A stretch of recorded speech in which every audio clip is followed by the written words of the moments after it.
সমাজ বিরোধীরা আসার আগে, সমাজ বিরোধী না বলে তৃণমূল বলি, ওরা আসার আগে ওরা পুলিশকে ফোন করে এসছে আমরা এখন আসছি, পুলিশ সরে গেছে। এত উদাসীনতা কেন গুলশান কলোনি বলে? কি মাল, সবটাই মাল, পুরোটাই টাকা, বেআইনি নির্মাণ। ওটা গুলশান কলোনিতে যা গুল খেলাচ্ছে তৃণমূল, হ্যাঁ, সে ওই গুলশানেই এরা মজে আছে। বারবার এই দুষ্কৃতী রাজের কথা, বারবার এই দুষ্কৃতীদের যে আক্রমণ গুলশান কলোনিতে হচ্ছে, সেক্ষেত্রে মেয়র এই ধরনের যে মন্তব্য যে আমি কিছু জানি না বা আমার জানা নেই বাট খবর নিচ্ছি, এই ধরনের মন্তব্য এটা মমতার দিক থেকে শিখেছে।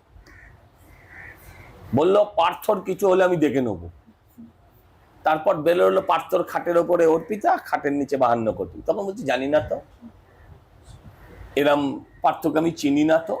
ওটা ওখান থেকে শিখেছে। দাদা গ্রেপ্তার হচ্ছে অনেকে, কিন্তু মাস্টার মাইন্ড কে গ্রেপ্তার হয়েছে? ওই 3টে কে ধরা পড়েছে। হ্যাঁ, ওগুলো গ্রেপ্তার নাকি? আদিল হোসেন গ্রেপ্তার হয়ে ছাড়া পেয়ে গেল কেন? সাজা হলো না কেন? সাজা হলো না কেন? কাউন্সিলরকে মারার চেষ্টা। আচ্ছা ছেড়ে দিন, আমি বলছি এই এদের আমলে এই 14 বছরে কটা কাউন্সিলর কোন হয়েছে বলুন? গুনছেন? আপনার পাড়ার কাউন্সিলরও খুন হয়েছে, অন্তত 4খানা কাউন্সিলর খুন হয়েছে, অন্তত 4খানা কাউন্সিলর খুন হয়েছে গত 14 বছরে। একখানা এমএলএ খুন হয়ে গেছে। কি বলছেন আপনি?